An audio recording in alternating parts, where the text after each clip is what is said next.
Hello friends, कैसे हैं आप लोग। सबको मेरा जय भीम। नमो बुद्धा। बुद्ध और उनका धम्म में सामाजिक राजनीतिक प्रश्नों पर धम्मोपदेश। राजकुमारों की कृपा पर निर्भर मत रहो। साधन संपन्न लोगों की कृपा की आस मत रखो। नंबर 1। एक बार भगवान बुद्ध राजगृह में क्यूना में कलंकदक निवाप में ठहरे हुए थे। नंबर 2। उस समय राजकुमार अजातशत्रु द्वारा देवदत्त का समर्थन किया जा रहा था, जो भगवान बुद्ध का विरोधी बन गया था। नंबर 3। वह सुबह शाम देवदत्त के समर्थकों का अवलंबन बना हुआ था और 500 गाड़ियों में भोजन भरे 500 बर्तन लाद कर उन तक पहुंचाता था। नंबर 4। तब बहुत से भिक्षु तथागत के पास आए, उनका अभिवादन किया और एक ओर बैठ गए। एक ओर बैठे हुए उन भिक्षुओं ने ये सभी बातें तथागत को बताई।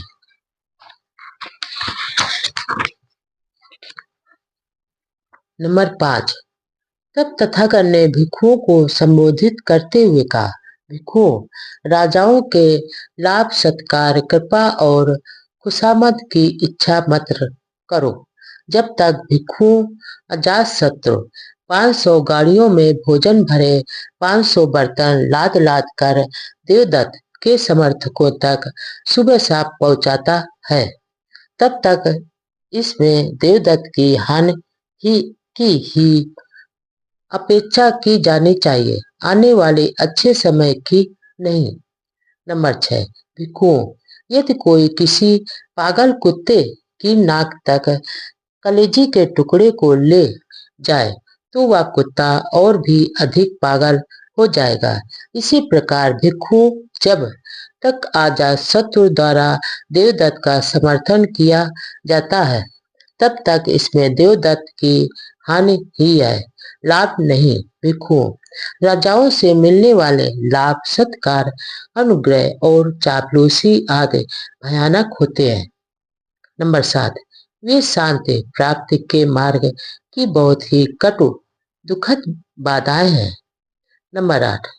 इसलिए भिक्षुओं, तुम्हें अभ्यास करना चाहिए कि जब हमें राजाओं से लाभ सत्कार कृपा और खुशामद और भेंट मिलेगी, हम उन्हें स्वीकार करेंगे, और जब वह सिर पर आ ही पड़े तो वे हमें जकड़ नहीं पाएंगे। हमारे हृदय में उनका कोई स्थान नहीं होगा और वे हमें राजकुमारों का गुलाम नहीं बना सकेंगे। पवित्र जीवन क्या है। नंबर 1। एक बार जब भगवान बुद्ध चारका कर रहे थे, उन्होंने अपने व्यवहार के अनुसार साथ में चल रहे भिक्षुओं को इस प्रकार उपदेश दिया। नंबर 2। भिक्षुओं, यह पवित्र जीवन लोगों को ठगने के लिए नहीं है, न ही उनकी कृपा लाभ प्रशंसा प्राप्त करने के लिए है, न ही विवाद की स्थिति में परेशानियों से उबरने के लिए उनका अनुग्रह प्राप्त करने के लिए है, न ही यह इच्छा करने के लिए कि लोग जान जाएंगे कि यह अमुक है। इस पवित्र जीवन में इस प्रकार अभ्यास किया जाता है कि शरीर और वाणी को संयत रखा जाए, आश्रयों को दूर किया जाए तथा राग से विमुक्त और तृष्णा का क्षय किया जाए। स्नान से नहीं, धम्म से शरीर स्वच्छ व निर्मल होता है। नंबर 1। एक बार भगवान बुद्ध सावस्ती में विहार कर रहे थे। उस समय संगारव ब्राह्मण भी वहीं रह रहा था। वह पानी से शुद्धि मानने वाला था और पानी से शुद्धि का अभ्यास करता था। प्रायः रात दिन स्नान करना ही उसकी आदत बन गई थी। नंबर 2। अब पूज्य भंते आनंद प्रातःकाल चीवर धारण कर अपना पात्र चीवर साथ ले श्रावस्ती में भिक्षाटन के लिए निकले। श्रावस्ती में भिक्षा ग्रहण करके भोजन कर चुकने के बाद लौटकर आनंद महाथेर तथागत के पास पहुंचे। अभिवादन किया और एक ओर बैठ गए। इस प्रकार बैठे हुए आनंद महाथेर ने कहा, नंबर 3, भगवान, यहाँ श्रावस्ती में संगारोह नाम का एक ब्राह्मण रहता है। वह पानी से शुद्धि में विश्वास रखता है और पानी से शुद्धि का अभ्यास करता है। रात दिन अधिकांश समय स्नान करना उसकी आदत बन गई है। भगवान, अच्छा हो यदि आप संगारोह ब्राह्मण पर अनुकंपा करके उससे भेंट करने चले। नंबर 4, तथागत ने मौन रहकर अपनी स्वीकृति दी। नंबर 5, दूसरे दिन प्रातःकाल तथागत अपना चीवर पहन पात्र चीवर साथ ले संगारोह ब्राह्मण के घर जा पहुंचे। वहां पहुंचकर वे अपने लिए बिछाए गए आसन पर बैठ गए।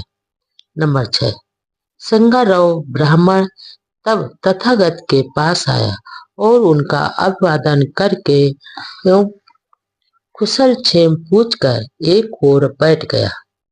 नंबर 7, इस प्रकार उसके बैठ जाने पर संगारोह ब्राह्मण से तथागत ने पूछा, ब्राह्मण, जैसा लोग कहते हैं, क्या यह सच है कि तुम जल से शुद्धि में विश्वास रखते हो, पानी से शुद्धि का अभ्यास करते रहते हो और रात दिन अधिकांश समय स्नान करना तुम्हारी आदत बन गई है? नंबर 8, श्रमण गौतम, हाँ, यह सच है। नंबर 9, ब्राह्मण, किस लाभ की आशा में तुम इस प्रकार रात दिन स्नान करते रहने का अभ्यास करते हो? नंबर 10, श्रमण गौतम, यह इस तरह है कि दिन में मुझसे जो कुछ भी पाप कर्म होता है, मैं उसे उसी दिन सायंकाल स्नान द्वारा धो डालता हूँ। रात में मुझसे जो भी पाप कर्म होता है, उसे मैं अगले दिन प्रातःकाल उठते ही स्नान करके धो डालता हूँ। इस प्रकार रात दिन स्नान आदि करते रहने में मुझे यही लाभ दिखाई देता है। नंबर 11, तब तथागत ने कहा, नंबर 12, धम्म ही वह जल स्रोत है जो स्वच्छ है और निर्मल है। नंबर 13, यहाँ जब जनश्रुतियों के ज्ञाता स्नान करने आते हैं तो उनका प्रत्येक अंग शुद्ध हो जाता है तथा वे दूसरे तट पर चले जाते हैं।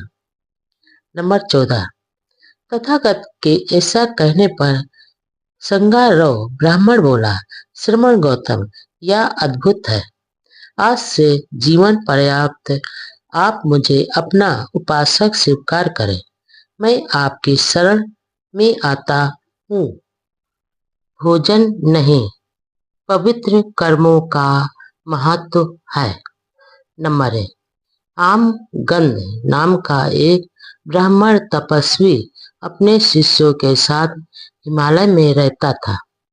नंबर 2, वे ना तो मछली और ना ही मांस खाते थे। प्रतिवर्ष वे कुछ नमक खटाई की खोज में अपने आश्रम से नीचे उतरकर बस्ती में आते थे। गांव के लोग उनका आदरपूर्वक स्वागत करते थे और 4 महीने तक लगातार उनका आतिथ्य करते थे। नंबर 3, तब एक बार भिक्षुओं सहित भगवान बुद्ध भी उसी गांव में आए तो लोग तथागत का धम्मोपदेश सुनकर उनके श्रवक बन गए। नंबर 4, सदा की भांति उस वर्ष तपस्वी आमगंध और उसके शिष्य भी उस गांव में आए, किंतु गांव के लोगों ने उसी उत्साह से उनका स्वागत नहीं किया। नंबर 5, आम गंध को यह जानकर निराशा हुई कि तथागत ने मछली और मांस के भोजन का निषेध नहीं किया। इस बात की पुष्टि करने के लिए वह श्रावस्ती के जेतवन बिहार पहुंचा, जहां उस समय तथागत विराजमान थे। वह बोला। नंबर 6, बाजरा, फलियां और फल खाने योग्य पत्ते और जड़ें, किसी भी लता पर लगने वाले फल उचित ढंग से प्राप्त की गई इन चीजों को जो भी सदाचारी खाता है, वह सुख भोग के लिए झूठ नहीं बोलता। नंबर 7, आप दूसरों के द्वारा दिए गए तथा अच्छी तरह से पकाए गए स्वादिष्ट, शुद्ध और उत्तम भोजन को ग्रहण करते हैं। जो इस प्रकार चावल से बनाए गए पुलाव का मजा लेता है, वह आम गंध खाता है। आप पक्षी के मांस के साथ पका हुआ बढ़िया चावल खाते हैं और कहते हैं कि मुझ पर आम गंध का दोष लागू नहीं होता। नंबर 8, मैं आपसे इसका अर्थ जानना चाहता हूँ कि आपका यह आम गंध किस तरह का है। नंबर 9, तथागत ने उत्तर दिया, जीव हिंसा करना, पीटना, काटना, बांधना, चुराना, झूठ बोलना, ठगना, धोखा देना, अनुपयोगी ज्ञान तथा व्यभिचार ये आम गंध है, मांस का खाना नहीं। नंबर 10, इस संसार में जो व्यक्ति इंद्रिय विषयों में असंयत होते हैं, अच्छी लगने वाली वस्तुओं के प्रति लोभी होते हैं, अपवित्र कार्यों में लिप्त होते हैं, कुटिल होते हैं, नाशवादी विचार के होते हैं, अनुकरणीय नहीं होते हैं, ऐसा होना ही आम गंध है, मांस खाना नहीं। नंबर 11, इस संसार में जो लोग कटु होते हैं, कठोर होते हैं, चुगलखोर होते हैं, विश्वासघाती होते हैं, निर्दयी होते हैं, अहंकारी होते हैं, अनुदार होते हैं तथा किसी को कुछ भी न देने वाले होते हैं, ऐसा होना ही आम गंध है, मांस खाना नहीं। नंबर 12, क्रोध, अभिमान, दुराग्रह, विरोधी भाव, ठगी, ईर्षा, सेखी बघारना, अधिक अहंकार, कुसंगत या आम गंध है, मांस का खाना नहीं।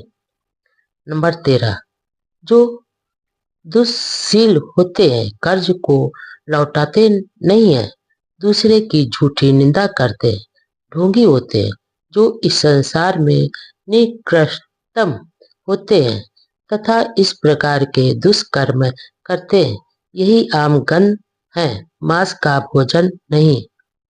नंबर 14, जो लोग संसार में दूसरों के प्रति असंयत होते हैं, जो दूसरों को हानि पहुंचाने में लगे रहते हैं, दूसरों की वस्तुएं छीन लेते हैं, दुष्शील होते हैं, निर्दयी होते हैं, कठोर होते हैं तथा अनादर करने वाले होते हैं, ऐसा होना ही आम गंध है, मांस भोजन नहीं। नंबर 15, जो लोभ या द्वेष के कारण प्राणियों पर आक्रमण करते हैं तथा सदैव कुकर्म करने के लिए तत्पर रहते हैं, वे मरणातर अंधकार में जाते हैं और सिर के बल नरक में गिरते हैं, ऐसा होना ही आम गंध है, मांस भोजन नहीं। नंबर 16, मछली तथा मांस भोजन से विरत रहने से, नंगे रहने से, सिर मुड़ाने से, जटाएं रखने से, भभूत रमाने से, मृग छाल धारण करने से, अग्नि में आहुति देने से, अमृत प्राप्त के निमित्त विभिन्न प्रकार की तपस्याएं करने से, जादू टोने से, बलि चढ़ाने से और ऋतु के अनुसार पूजा पाठ करने से आदमी की तब तक शुद्धि नहीं हो सकती जब तक उसके संदेह यानी भी चिकित्सा दूर नहीं होते।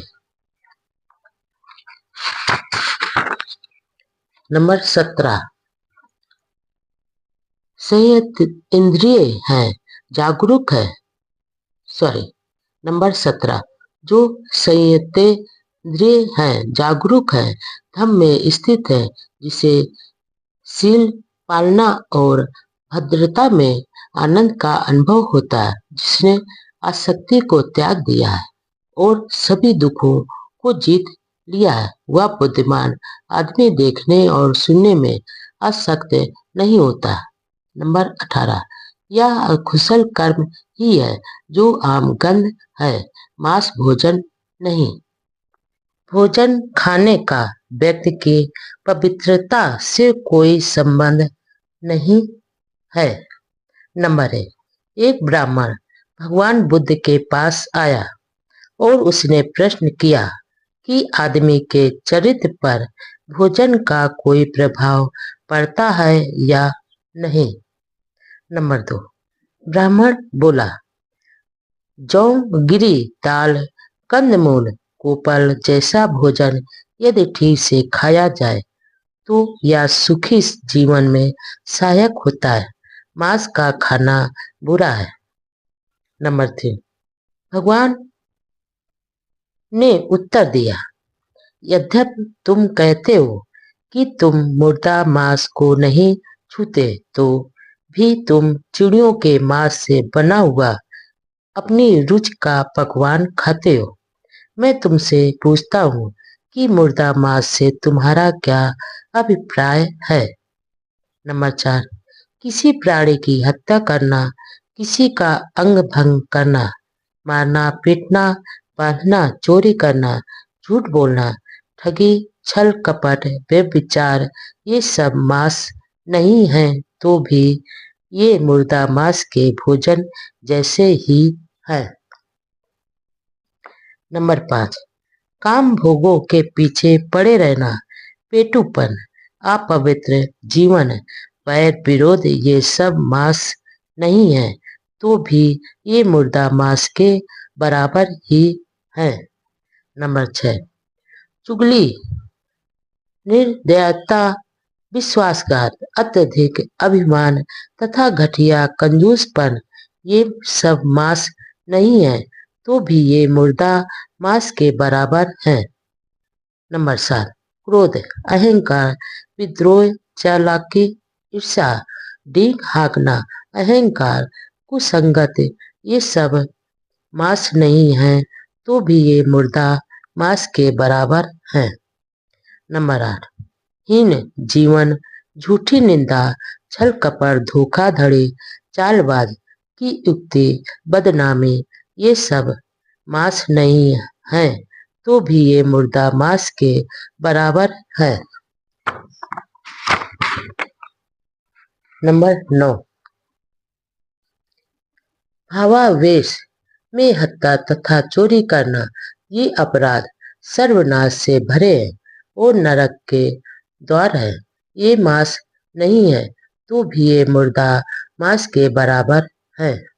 नंबर 10, न ही मांस और मच्छी आहार के त्याग से, न ही नग्न रहने से, न ही चोटी रखने से, न ही मुंडे रहने से, न ही मृग छाल पहनने से, न ही अग्नि पूजा से, न ही भविष्य के सुख के लिए तपस्या करने से, न ही धोने से, न ही यज्ञ हवन से और न ही धार्मिक अनुष्ठान से वह व्यक्ति स्वच्छ हो सकता है, जिसमें संदेह भी चिकित्सा है।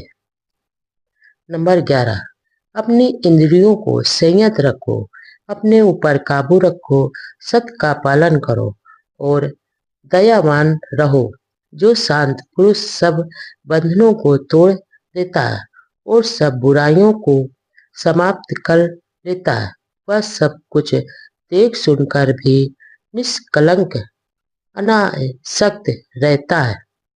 नंबर 12, तथागत से इस ऊंचे त्राण यानी रक्षा करने वाले सत्य धर्म की देशना सुनकर ब्राह्मण ने मुर्दा मांस की निंदा की और सभी बुराइयों का परित्याग करके तथागत के समक्ष विनम्रता पूर्वक झुककर वही प्रवज्जा हेतु याचना की। ईश्वर से प्रार्थनाएं और याचनाएं करना बेकार है। नंबर 1। एक बार भगवान बुद्ध ने वह सेठ से बातचीत करते हुए कहा। नंबर 2। यदि यह अचिरवती नदी ऊपर तक लबालब भरी हो और एक आदमी जिसे नदी के दूसरे तट पर काम हो वह आए और इसे पार करना चाहे। नंबर 3। और किनारे पर खड़ा होकर वह दूसरे किनारे का आह्वान करे, हे उधर के किनारे इस ओर आओ, हे उधर के किनारे इधर आओ। नंबर 4। हे वाह सेठ, तुम क्या समझते हो कि आदमी के प्रार्थना करने से और आह्वान करने से, आशा करने से, स्तुति करने से क्या वह दूसरा किनारा उधर से इधर चला आएगा? नंबर 5। ठीक इसी प्रकार वह सेठ 3 वेदों के जानकर ब्राह्मण उन गुणों के अभ्यास को छोड़कर जो वास्तव में किसी को सच्चा ब्राह्मण बनाते हैं और उन 2 गुणों का अभ्यास करके जो व्यक्ति को अब्राह्मण बनाते हैं, ऐसी प्रार्थनाएं करें। नंबर 6। हे इंद्र, हम तेरा आवाहन करते हैं। हे ब्रह्मा, हम तेरा आवाहन करते हैं। हे ईशान, हम तेरा आवाहन करते हैं। हे प्रजापति, हम तेरा आवाहन करते हैं। हे ब्रह्म, हम आवाहन करते हैं, आवाहन करते हैं, आवाहन करते हैं। नंबर 7। वह सेठ वास्तव में ऐसी प्रार्थना, ऐसा आवाहन, ऐसी आशा और ऐसी स्तुति करने के कारण ये ब्राह्मण अपनी मृत्यु के बाद क्या ब्रह्मा में लीन हो जाएंगे? निश्चय से इन कारणों से ऐसा हो ही नहीं सकता। मृत्यु के बाद के जीवन की चिंता व्यर्थ है। नंबर 1। एक बार पूज्य भिक्षु महाकश्यप तथा भंते सारपुत्र वाराणसी के पास ऋषि पतन के मृग दाव में ठहरे हुए थे। नंबर 2।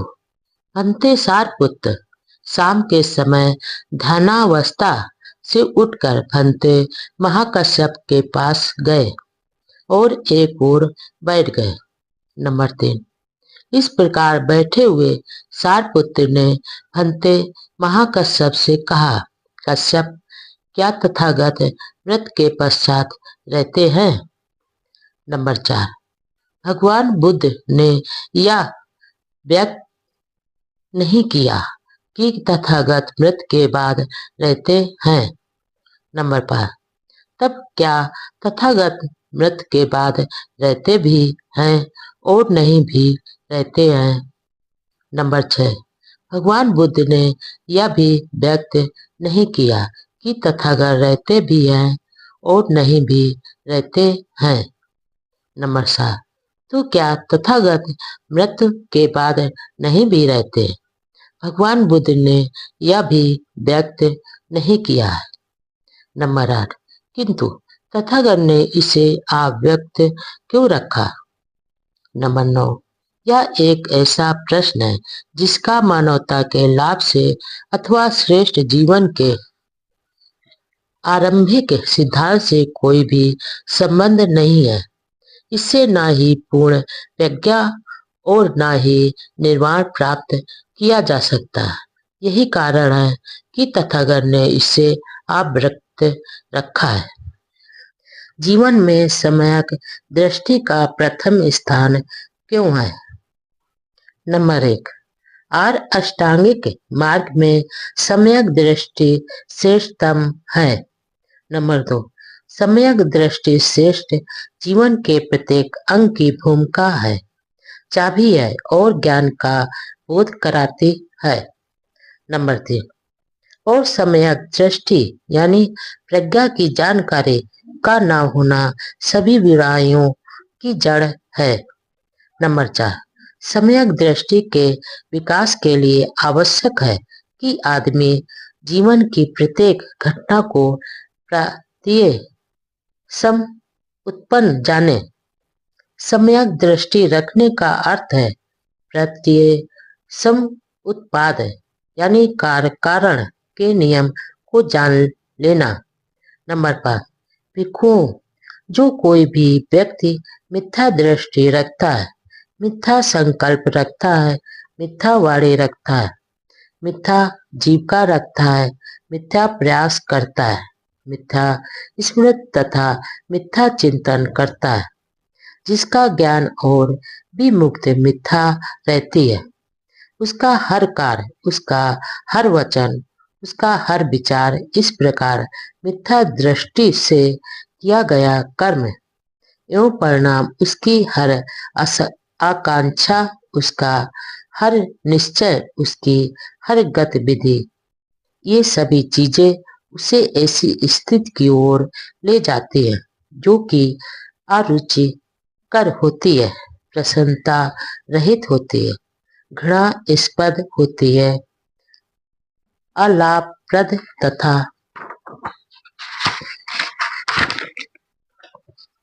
दुखद होती है। ऐसा क्यों?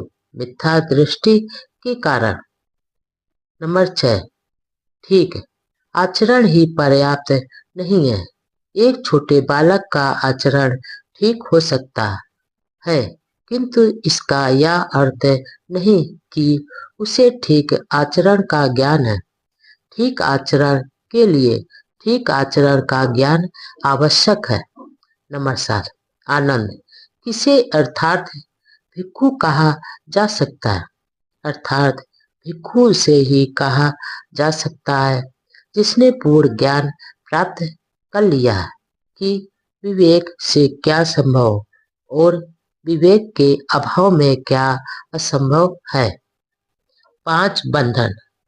नंबर 1, एक बार तथागत सावस्ती में अनाथ पिंडक के जेठ वनाराम में विहार कर रहे थे। तब तथागत ने भिक्षुओं को संबोधित किया। भिक्षुओं, भदंत कहकर भिक्षुओं ने उत्तर दिया। तब तथागत ने इस प्रकार कहा। नंबर 2, भिक्षुओं, मेरे द्वारा बताए गए उन 5 बंधनों का ध्यान रखो जो आदमी को नीचे की ओर ले जाते हैं। नंबर 3, इस पर भिक्षु मालूक्य पुत्र ने तथागत से इस प्रकार निवेदन किया। नंबर 4, भगवान, मैं उन 5 बंधनों का ध्यान रखता हूँ। नंबर 5, मालूक्य पुत्र, तू उन 5 बंधनों का किस प्रकार ध्यान रखता है? नंबर 6, भगवान, मुझे ध्यान है जो आपने शरीर की अवस्था यानी सत्य, दिट्ठी, विचिकित्सा यानी संदेह, अनुष्ठान एवं धार्मिक कृत्य पर निर्भरता, विषय शक्ति में आनंद और द्वेष के बारे में बताया है कि ये सभी बंधन है जो पतन की ओर ले जाते हैं। ये 5 बंधन है जिनके बारे में मैं जागरूक रहता हूँ। नंबर 7, मालूक्य पुत्र, ये 5 बंधन किसके लिए बताए गए? क्या तू इन 5 बंधनों को ध्यान में रखता है? क्या दूसरे मतों के अनुयायी छोटे बालक की उपमा देकर भत्सना के लिए तुझे ऐसा नहीं कहेंगे? नंबर 8, किंतु मालूक्य पुत्र, आकाश की ओर मुंह करके लेटे हुए अबोध छोटे बालक की काया अविकसित होती है। उसमें सत्काय दिट्ठी कहाँ से उत्पन्न हो सकती है? फिर भी उसमें सत्काय दिट्ठी के प्रति प्रवृत्ति तो होती है ही है। नंबर 9, इस प्रकार मालूक्य पुत्र आकाश की ओर मुंह करके लेटे हुए अबोध छोटे बालक का चित्त अविकसित होता है, तब उसमें चित्त की बीज चिकित्सा कहाँ से उत्पन्न हो सकती है? हाँ, फिर भी उसमें बीज चिकित्सा की प्रवृत्ति रहती है। नंबर 10, इसी प्रकार मालूक्य पुत्र इस अवस्था में उसका शील युक्त आचरण नहीं हो सकता, तब उसमें शील व्रत यानी अनुष्ठान एवं धार्मिक कृत्य पर निर्भरता कहाँ से आएगी? फिर भी उसमें शील व्रत संबंधी निर्भरता की प्रवृत्ति रहती है। नंबर 11, इसी प्रकार मालूक्य पुत्र उस अबोध बालक में कोई कामासक्ति नहीं होती है, तब उसमें कामासक्ति की इच्छा कहाँ से आएगी? किंतु फिर भी उसमें भी कामासक्ति की प्रवृत्ति रहती है। नंबर 12, इसी प्रकार मालूक्य पुत्र उस अबोध बालक के लिए अभी प्राणियों का अस्तित्व ही नहीं है, तब उसके मन में प्राणियों के प्रति द्वेष कहाँ से आएगा? हाँ, फिर भी उसमें द्वेष की प्रवृत्ति तो रहती ही है। नंबर 13, अब क्या मालूक्य पुत्र दूसरे मतों के अनुयायी छोटे अबोध बालक की उपमा देकर तेरी भर्त्सना नहीं करेंगे? नंबर 14, जब यह कहा जा चुका तो महाथेर ने तथागत से निवेदन किया, सुगत, अब आपके लिए विश्राम करने का समय है। सुगत, अब आपके लिए विश्राम करने का समय है। श्रेष्ठ जीवन राग द्वेष से मुक्त हो जाना। नंबर 1, एक बार राध फिर तथागत के पास आकर तथागत को अभिवादन कर एक ओर बैठ गए। इस प्रकार बैठे हुए राधेर ने तथागत से निवेदन किया, भगवान कृपा करके बताएं कि निर्वाण किस लिए है? नंबर 2, भगवान बुद्ध ने उत्तर दिया, निर्वाण का अर्थ है राग द्वेष से मुक्त हो जाना। नंबर 3, लेकिन भगवान निर्वाण का उद्देश्य क्या है? नंबर 4, राध श्रेष्ठ जीवन जीना ही निर्वाण है, निर्वाण ही लक्ष्य है, निर्वाण प्राप्त ही उद्देश्य है। निर्वाण क्या है? नंबर 1, एक बार भगवान बुद्ध सावस्ती में अनाथ पिंडक के जेत वनाराम में विहार कर रहे थे। वहीं पर भंते सारपुत्र भी ठहरे हुए थे।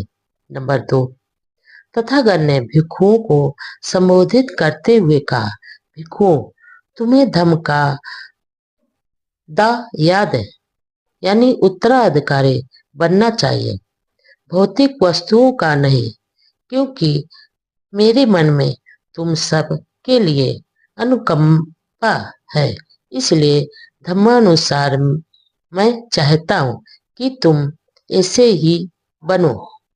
नंबर 3, इतना कहकर तथागत उठे और अपनी कुटी में चले गए। नंबर 4, भंते सारपुत्र पीछे रह गए। भिक्षु ने सारपुत्र से प्रार्थना की कि वह बताएं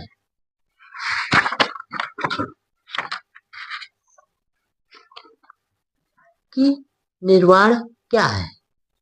नंबर 5, तब सारपुत्र ने भिक्षु को उत्तर देते हुए कहा, भिक्षु, तुम जानते हो कि लोभ आकुशल धम्म है, द्वेष आकुशल धम्म है। नंबर 6, इस लोभ और द्वेष के त्याग हेतु एक मध्यम मार्ग है जो हमें आंख देने वाला है, ज्ञान देने वाला है, शांति, प्रज्ञा, बोधि तथा निर्वाण की ओर ले जाने वाला है। नंबर 7, यह माध्यम मार्ग क्या है? यह और कुछ नहीं, केवल अष्टांगिक मार्ग है, जैसे सम्यक दृष्टि, सम्यक संकल्प, सम्यक वाणी, सम्यक कर्मात, सम्यक आजीविका, सम्यक व्यायाम, सम्यक प्रयास, सम्यक स्मृति तथा सम्यक समाधि। भिक्षु, यही मध्यम मार्ग है। नंबर 8, हाँ भिक्षु, क्रोध अकुशल धर्म है, द्वेष अकुशल धर्म है, ईर्ष्या और कंजूसी अकुशल धर्म है, मिथ्याचार, छल कपट और अहंकार अकुशल धर्म है, ढोंग और प्रमादपन अकुशल धर्म है। नंबर 9, प्रमाद और आडंबर के त्याग के लिए मध्यम मार्ग है, जो आग देने वाला है, ज्ञान देने वाला है तथा शांति, प्रज्ञा और बोधि की ओर ले जाने वाला है। नंबर 10, आर अष्टांगिक मार्ग का ही दूसरा नाम निर्वाण है। नंबर 11, इस प्रकार महाथेर सारपुत्र ने कहा तो सभी भिक्षुओं ने आनंदित होकर उनका अनुमोदन किया। चाहे दूसरे कुछ भी करें, तुम शील का पालन करो। नंबर 1, सभी अकुशल विचारों का त्याग करो। नंबर 2, अकुशल विचारों के मिटा देने का यह मार्ग है। नंबर 3, तुम्हें यह संकल्प करना होगा कि चाहे दूसरे लोग हानि करने वाले हों, किंतु तुम किसी को हानि नहीं पहुंचाओगे। नंबर 4, चाहे दूसरे हिंसा करें, किंतु तुम कभी हिंसा नहीं करोगे। नंबर 5, चाहे दूसरे चोरी करें, किंतु तुम कभी चोरी नहीं करोगे। नंबर 6, चाहे दूसरे पवित्र जीवन व्यतीत न कर रहे हों, किंतु तुम पवित्र जीवन व्यतीत करोगे। नंबर 7, चाहे दूसरे किसी की निंदा करें, विरुद्ध बोले, व्रत बोले, किंतु तुम ऐसा कुछ नहीं बोलोगे।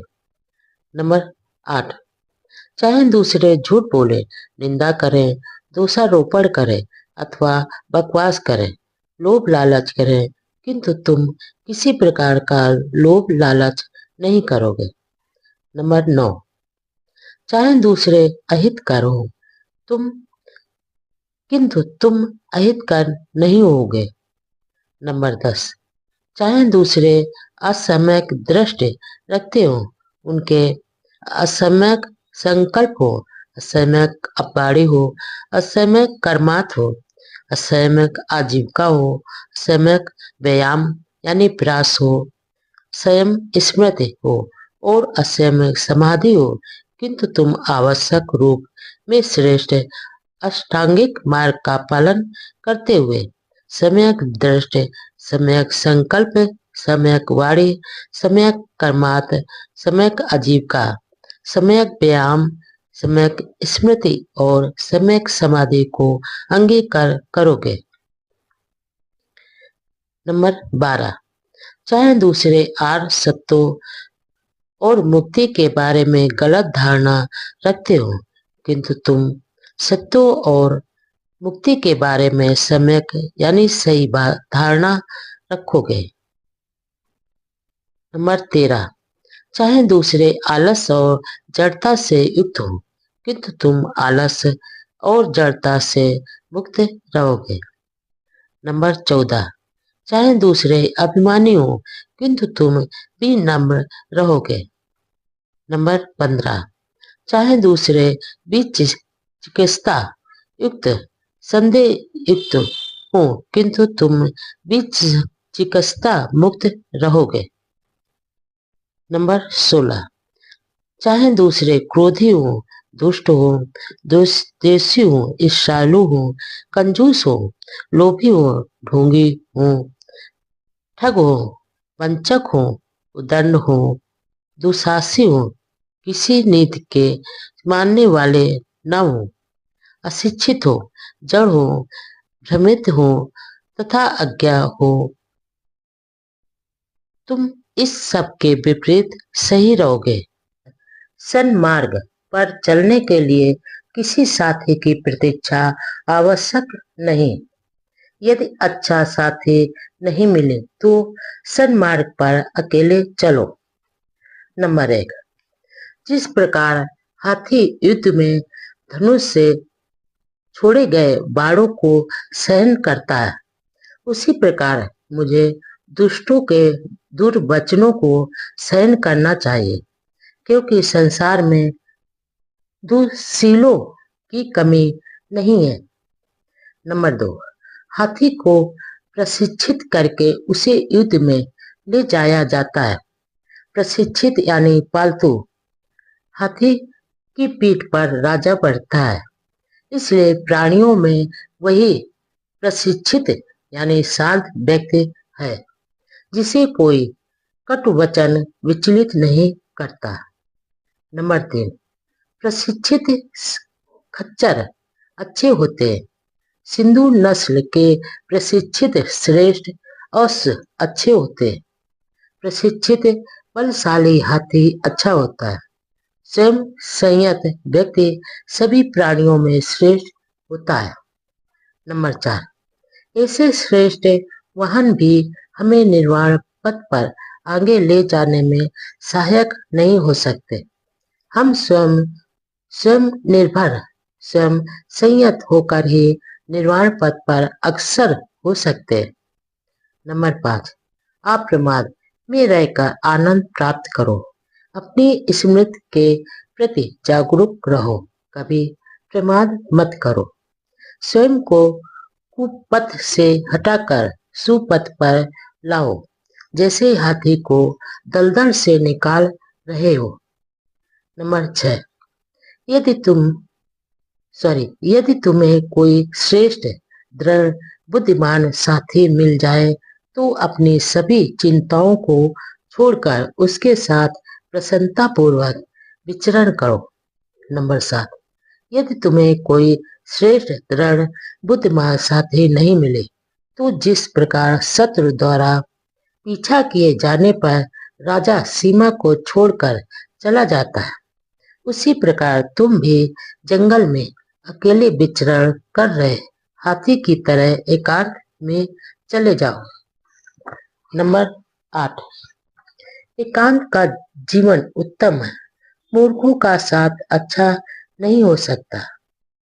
अकेले रहो, कोई पाप कर्म मत करो। अल्प असत्ताओं के साथ अकेले रहो। जिस प्रकार जंगल में बलशाली हाथी अकेला विचरण करता है।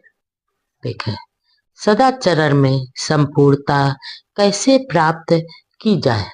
नंबर 1, एक समय जब भगवान बुद्ध श्रावस्ती में जेतवनाराम में विराजमान थे, उनके पास 500 उपासक आए। उनमें से एक का नाम धम्मिक था। नंबर 2, धम्मिक ने तथागत से पूछा, किन आदर्शों द्वारा आपके श्रावक सदाचरण में पूर्णता प्राप्त करते हैं। नंबर 3, मैं आपसे यह प्रश्न इसलिए पूछता हूँ क्योंकि आप जन कल्याण के अनुपम शास्ता है।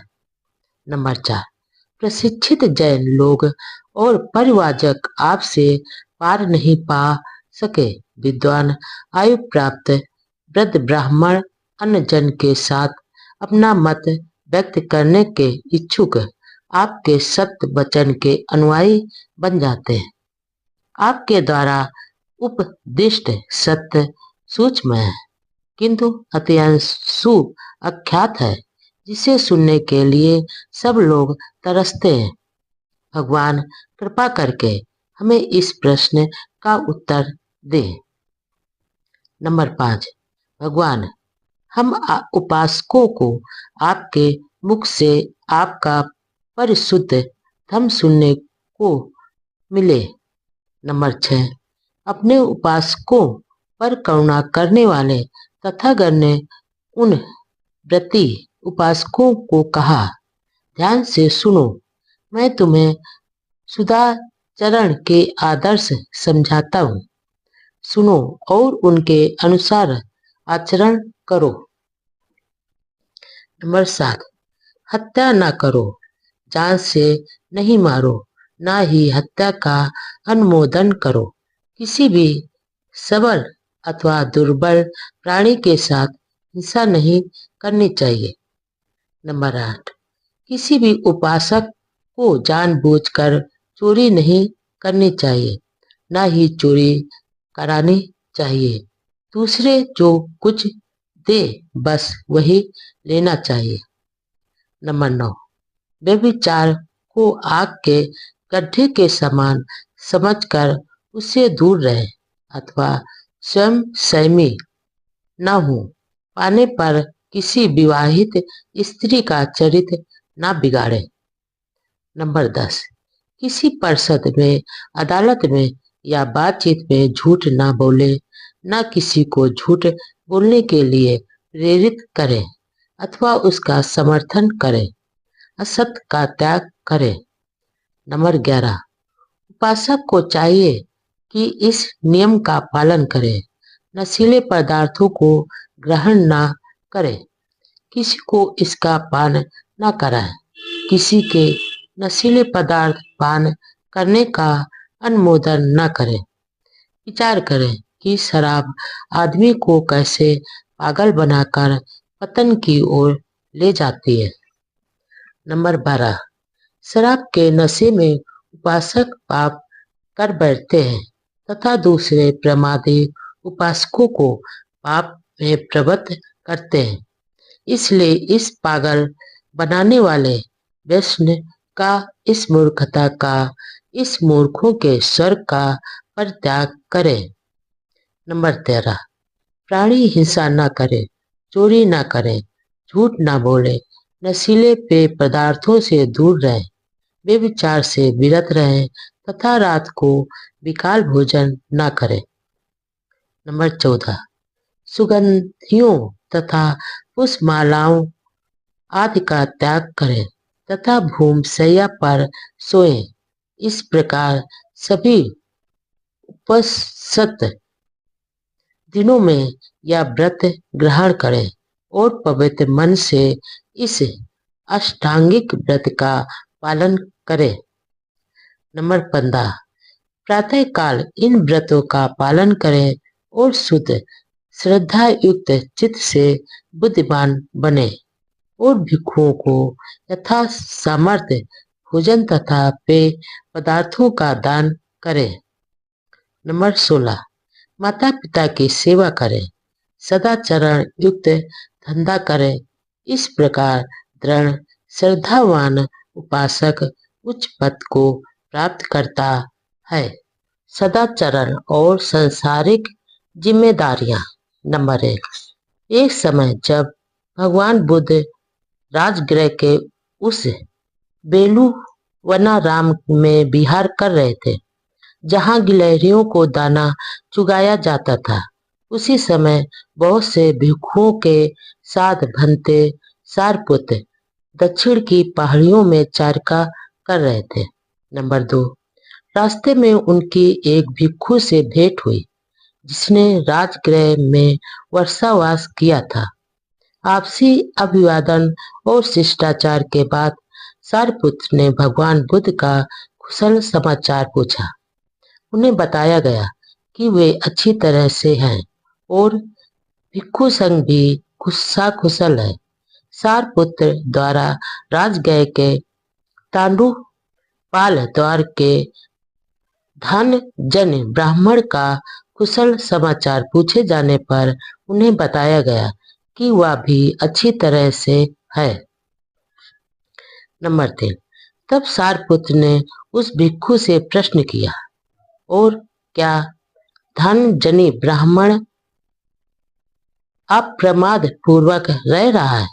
नंबर 4, भिक्षु ने उत्तर दिया, धन जन ब्राह्मण अप्रमाद पूर्वक कैसे रह सकता है। वह ब्राह्मणों और गृहपतियों को मोड़ने के लिए राजा का उपयोग करता है और राजा को मोड़ने के लिए ब्राह्मणों और गृहपतियों का उपयोग करता है। सुशील कुल से आई उसकी सुशील पत्नी भी अब मर चुकी है। उसने अब एक दूसरी पत्नी रख ली है जो ना सुशील कुल से आई है और ना स्वयं ही सुशील है। नंबर 5। भंते सारपुत्र बोले, धन जने के प्रमाद के बारे में या तो सचमुच बुरा समाचार, बहुत बुरा समाचार सुनने को मिला।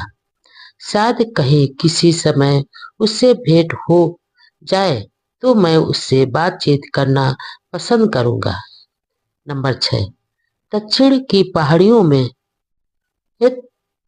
रह चुकने के बाद सारपुत्र चरखा करते करते राजगृह पहुंचे और क्यों वना राम में ठहरे।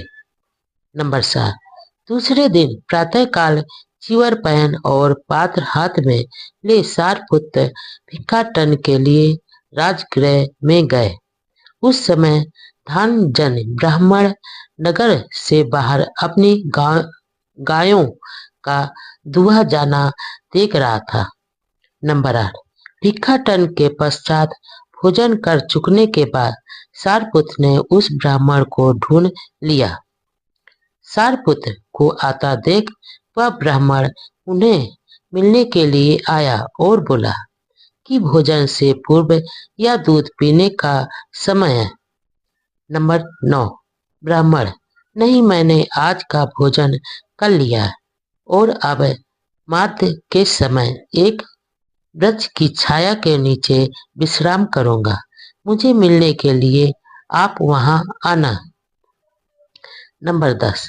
धनजने ने स्वीकार किया और स्वयं खाना खा चुकने के बाद सारपुत्र के पास आया और अभिवादन करके बैठ गया। नंबर 11। सारपुत्र ने ही बातचीत आरंभ की। धनजने, क्या मैं विश्वास करूं कि तुम में अप्रमाद, जिज्ञासा और सदाचरण है। नंबर 12। ऐसा कैसे हो सकता है जब अपने खाने पीने की चिंता करने के अतिरिक्त मुझे अपने माता पिता, पत्नी और परिवार, दास और सेवकों का भरण पोषण करना पड़ता है। अपने परिचितों, मित्रों, रिश्तेदारों और अतिथियों का आतिथ्य करना पड़ता है। अपने मृत पितरों का श्राद्ध भी करना पड़ता है। देवताओं को भी बलि देनी पड़ती है और राजा को भी कर चुकाना पड़ता है। नंबर 13। धनजने, तुम क्या सोचते हो? मान लो कि एक आदमी ने अपने माता पिता के कारण न्याय और औचित्य का त्याग कर दिया और दंडित किए जाने पर वह कहे कि माता पिता के कारण ही उसने न्याय और औचित्य का मार्ग छोड़ दिया, इसलिए उसे दंडित न किया जाए। नंबर 14। नहीं, इन सभी अनुरोधों के बावजूद जेलर उसे जेल में डाल देगा। नंबर 5। क्या इससे उसे कोई लाभ होगा? यदि वह स्वयं की ओर से अथवा पत्नी और परिवार के हित का तर्क प्रस्तुत करते हुए कहे कि उनके कारण ही उसने न्याय और औचित्य के पद का त्याग कर दिया था। नंबर 16। नहीं। नंबर 17। क्या इससे उसे कोई लाभ होगा यदि उसके दास या दूसरे नौकर चाकर उसकी वकालत करें? नंबर 18। बिल्कुल नहीं। नंबर 19। अथवा उसके मित्र एवं परिचित उसकी वकालत करें? नंबर 20। बिल्कुल नहीं। नंबर 21। अथवा उसके रिश्तेदार एवं अतिथि उसकी वकालत करें? नंबर 22। बिल्कुल नहीं। नंबर 23। अथवा उसके मृत पितृगण ही उसकी वकालत करें कि उसने देवताओं को बलि देने के लिए या राजा को कर देने के लिए न्याय और औचित्य के मार्ग का त्याग कर दिया था। नंबर 24, बिल्कुल नहीं।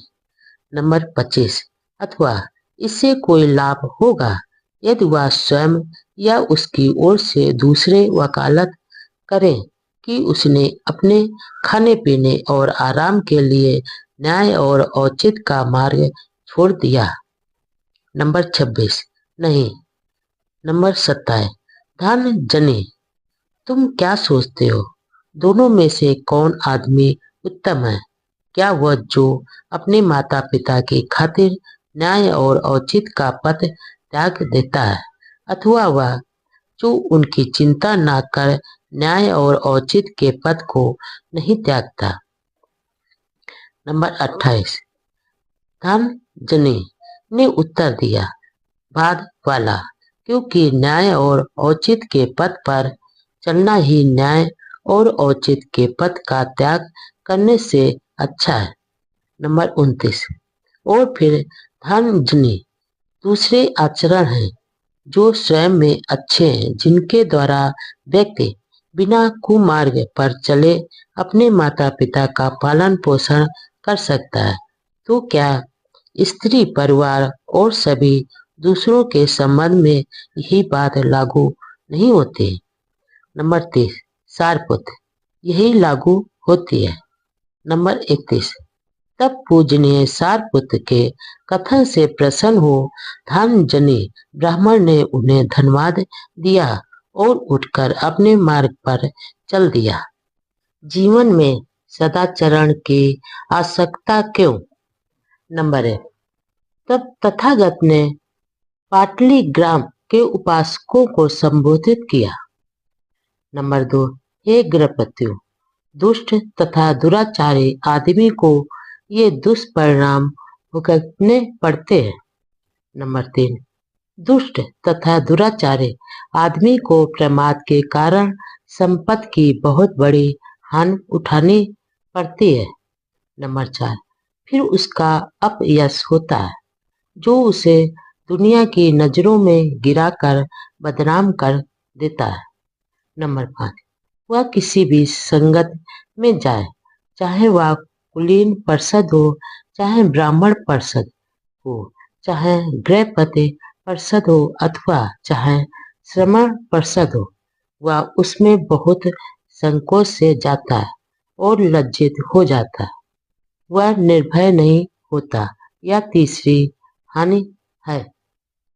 नंबर 6, फिर मरते समय उसे मानसिक शांति नहीं होती, वह मरण काल में दुखी रहता है। या चौथी हानि है। नंबर 7, हे गृहपतियों, दुष्ट तथा दुराचारी आदमी को ये दुष्परिणाम भुगतने पड़ते हैं।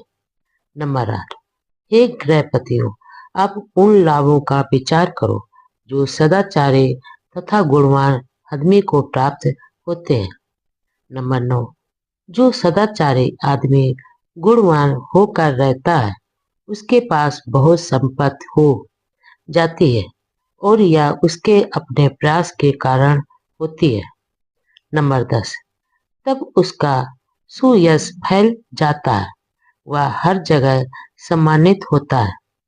नंबर 11, वह जिस किसी भी संगत में जाता है, चाहे वह कुलीन परिषद हो, चाहे ब्राह्मण परिषद, चाहे गृहपति परिषद हो, अथवा श्रमण परिषद हो, वह उसमें साहस और विश्वास के साथ प्रविष्ट होता है। नंबर 12, फिर उसे मानसिक शांति प्राप्त रहती है। मरते समय वह चित्त की शांति के साथ शरीर त्यागता है। नंबर 13, मूर्ख आदमी पाप करते समय यह नहीं जानता कि वह पाप कर रहा है। उसके अपने पाप कर्म उसे अग्नि के समान जला देते हैं। नंबर 14, जो कोई किसी अहानिकार और निर्दोष व्यक्ति को दुख देता है, वह या तो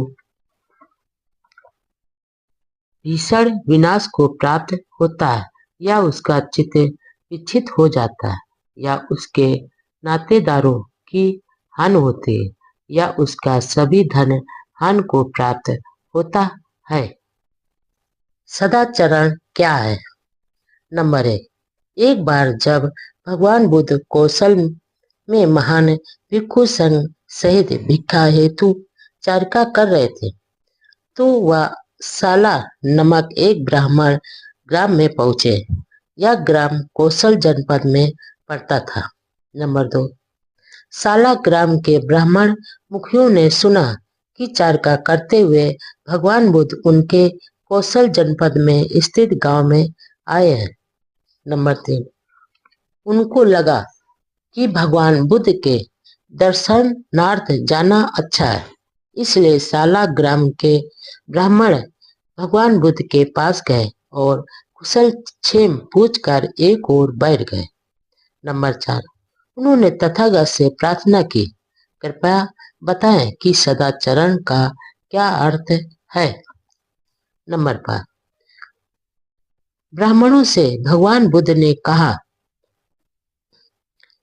शरीर के 3 दुराचरण होते, वाणी के 4 दुराचरण होते और मन के 3 दुराचरण होते। नंबर 6, जहां तक शरीर के दुराचरण की बात है, एक आदमी रक्त रंजित हाथों से शिकारी की तरह हत्यारा होते हुए प्राणियों के प्रति निर्दयी होकर हत्या करता है,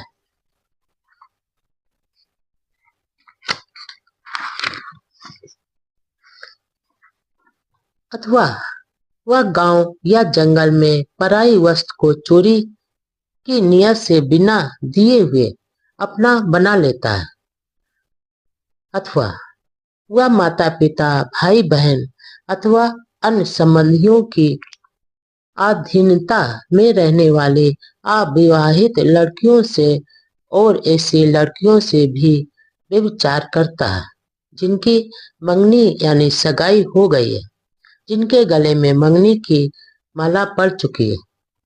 नंबर 7, जहां तक वाणी के दुराचरण की बात है, वह झूठ बोलता है जब उसे सभा के सामने या ग्राम पंचायत के सामने या परिवार परिषद के सामने या राजकीय परिषद के सामने या अपनी श्रेणी के सामने साक्षी देने के लिए कहा जाए, तो वह न जानते हुए कहता है कि मैं जानता हूँ, जानता हुआ कहता है कि मैं नहीं जानता हूँ, न देखे हुए कहता है कि मैंने देखा है और देखे हुए भी कहता है कि मैंने नहीं देखा। वह अपने हित में किसी दूसरे के हित में अथवा किसी लोग के कारण जानबूझकर झूठ बोलता है, अथवा वह एक चुगलखोर हो सकता है, यहाँ सुनी और वहां जाकर कह दे ताकि यहाँ के लोगों और वहां के लोगों का झगड़ा हो जाए, अथवा वह सुनी और यहाँ कह दे ताकि यहाँ के लोगों और वहां के लोगों का झगड़ा हो जाए। वह शांति को भंग करने वाला और क्रोध पैदा करने वाला होता है। झगड़ा बढ़ाने की नियत से ही वह बोलता है। झगड़ा कराने में ही उसे आनंद आता है, मजा आता है, प्रसन्नता होती, अथवा वह जुबान का कड़वा हो सकता है। जो कुछ वह बोलता है वह अप्रिय और कठोर होता है, दूसरों के दिलों को घायल करने वाला, दूसरों को दुख पहुंचाने वाला, क्रोध को पैदा करने वाला और व्याकुलता पैदा करने वाला होता है, अथवा वह बहुत बोलने वाला हो सकता है, व्यर्थ की बात करते रहने वाला, हानिकारक बात करने वाला, कभी नीति की बात न करने वाला, सदा ही तुच्छ, असामयिक, उद्देश्यनीय तथा निष्प्रयोजन और अलाभकारी बात करने वाला होता है। नंबर 8, जहां तक मन के दुराचरण की बात है, एक आदमी लोभी हो सकता है। वह यह लोभ करता है कि दूसरे लोगों की समस्त संपत्ति उसी की हो जाए, अथवा वह देशी और हृदय से दुष्ट हो सकता है। वह यह इच्छा कर सकता है कि उसके आसपास के सभी प्राणी मारे जाएं, नष्ट हो जाएं, विध्वस्त प्राप्त हो जाए और अस्त विहीन हो जाए, अथवा वह मिथ्या दृष्टि हो सकता है, मिथ्या धाराओं वाला हो सकता है। वह यह मानता है कि दान, त्याग, यज्ञ अथवा दक्षिणा जैसी कोई चीज नहीं, शुभ अशुभ कर्मों के फल जैसी कोई चीज नहीं, लोक परलोक जैसी कोई चीज नहीं, माता पिता या दूसरे संबंधी जैसी कोई चीज नहीं, और संसार में ऐसे श्रमण ब्राह्मण नहीं है जिन्होंने सम्यक मार्ग ग्रहण कर या सम्यक मार्ग पर चलकर इस लोक तथा परलोक का अर्थात ज्ञान प्राप्त किया हो और दूसरों को भी कराया हो। नंबर 9, इनके विपरीत शरीर के 3 सदाचरण और गुण हैं, वाणी के 4 सदाचरण हैं और मन के 3 सदाचरण हैं। नंबर 10, जहां तक शारीरिक सदाचरण की बात है, एक आदमी जीव हिंसा से विरत रहता है, हर तरह की प्राणी हिंसा से विरत रहता है, वह दंड त्यागी, खड्ग त्यागी, निष्पाप होता है, दयालु होता है, उसके मन में हर प्राणी के लिए करुणा और अनुकंपा रहती है, वह चोरी का त्याग करता है, वह दूसरों की किसी ऐसी चीज को नहीं लेता जो उसे दी ना गई हो, वह ईमानदारी का जीवन व्यतीत करता है, वह काम भोग संबंधी मिथ्याचार से दूर रहता है, वह ऐसी लड़कियों से सहवास नहीं करता जो माता पिता, भाई बहन अथवा अन्य संबंधियों की अधीनता में रहने वाले अविवाहित हों, और ऐसी लड़कियों से भी जिनकी सगाई हो गई हो एवं जिनके गले में सगाई की माला पड़ चुकी हो। नंबर 10, जहां तक वाणी के सदाचरण की बात है, एक आदमी झूठ का त्याग करता है, झूठे से विरत रहता है, जब उसे सभा के सामने या ग्राम पंचायत के सामने या परिवार परिषद के सामने या राजकीय परिषद के सामने या अपने संघ के सामने साक्षी देने के लिए कहा जाता है, तो वह न जानते हुए कहता है कि मैं नहीं जानता हूँ, जानते हुए कहता है कि मैं जानता हूँ, नहीं देखा होता तो कहता है कि मैंने नहीं देखा, देखा हो तो कहता है कि मैंने देखा है। वह अपने हित में या दूसरे लोगों के हित में अथवा किसी तुच्छ लाभ के कारण जानबूझकर झूठ नहीं बोलता, वह झूठी निंदा नहीं करता, वह वहां सुनी को यहाँ नहीं कहता जिससे वहां के लोगों और यहाँ के लोगों में झगड़ा हो जाए, सौहार्द को बढ़ाने वाला और मैत्री को स्थापित करने वाला होता है, शांति स्थापित करने के उद्देश्य से ही वह बोलता है, मेल मिलाप कराने में ही उसे आनंद आता है, प्रसन्नता होती और हर्ष होता है, उसकी बाड़ी में कड़वाहट नहीं होती और वह कटु बात से दूर रहता है, जो कुछ भी वह बोलता है उसमें कटुता नहीं होती, आनंद होता है, मैत्री होती है, निश्चलता होती है, उसमें शिष्टता होती है, वह स्वीकार करने योग्य होता है और उसका सभी स्वागत करते हैं, वह गप मारने वाला नहीं होता, वह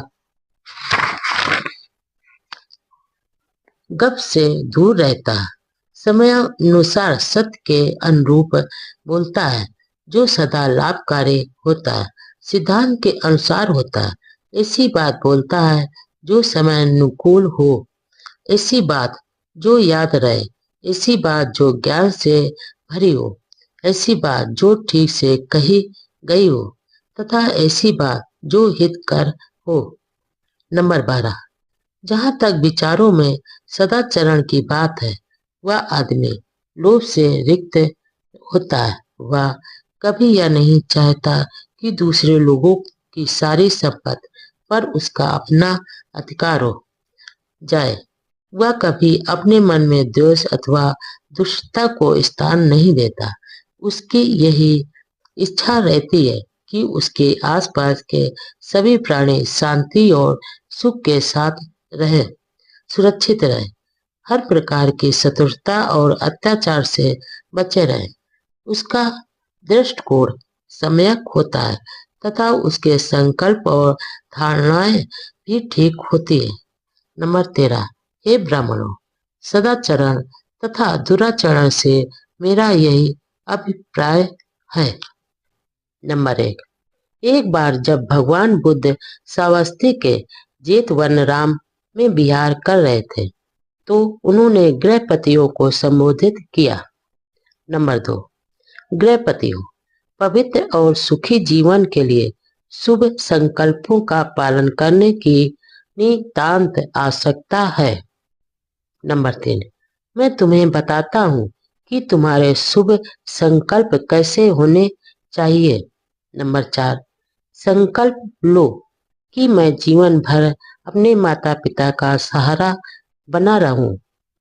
मैं अपने कुल के मुखिया का सदा आदर करता रहूं। मेरी वाणी मधुर हो। मैं किसी के बारे में भी बुरा ना कहूं। मैं घर में उदारशील, निर्मल, दान देने में प्रसन्न रहकर जो कुछ मेरे पास हो उसे दूसरों में भी बांटो। नंबर 5। मैं जीवन पर्यंत इच्छा रहित रहूं और यदि मुझ में क्रोध पैदा हो तो मैं तुरंत उस पर संयम पालूं। नंबर 6। गृहपतियों, ये 7 संकल्प हैं जिन्हें अपनाने और पालन करने से तुम सुख और पवित्रता की स्थिति प्राप्त कर सकोगे। शुभ कर्म करने की आवश्यकता क्या? कुशल कर्मों के आनंदमयी फल। नंबर 1। एक अवसर पर भगवान बुद्ध ने भिक्षुओं को इस प्रकार संबोधित किया। नंबर 2। भिक्षुओं, कुशल कर्म करने से मत डरो। यह कुशल कर्म ही सुख का दूसरा नाम है जिसकी हम इच्छा करते हैं, जो प्रिय है, जो आनंददायी है। भिक्षुओं, मैं स्वयं साक्षी हूँ कि मैंने स्वयं चिरकाल तक शुभ कर्मों से इच्छित प्रिय तथा आनंददायी फल का उपयोग किया है। नंबर 3। मैं प्रायः अपने आप से पूछता हूँ कि यह किस कुशल कर्म का फल है, यह किस कुशल कर्म का परिणाम है कि मैं इस समय इतना प्रसन्न और सुखी हूँ। नंबर 4। जो उत्तर मुझे मिलता है वह यह है कि यह 3 कुशल कर्मों का फल है। यह दान, शील तथा स्वयं के संयम जैसे 3 कुशल कर्मों का ही फल है। नंबर 5। वह मंगल, आनंदमय, सुख भरा, धन और अच्छा दिन होता है। शुभ समय होता है जब दान के योग व्यक्ति को दान दिया जाता है, जब शुभ कर्म, शुभ वचन तथा शुभ विचारों, शुभ आकांक्षाओं के परिणाम स्वरूप ऐसे अभ्यास करने वालों को शुभ फल की प्राप्ति होती है। नंबर 6। धन्य है वे लोग जिन्हें इस लाभ की प्राप्ति होती है, समृद्धि की प्राप्ति होती है। इसी प्रकार तुम भी अपने सारे सगे संबंधियों सहित रोग से मुक्त रहकर समृद्धि को प्राप्त करो।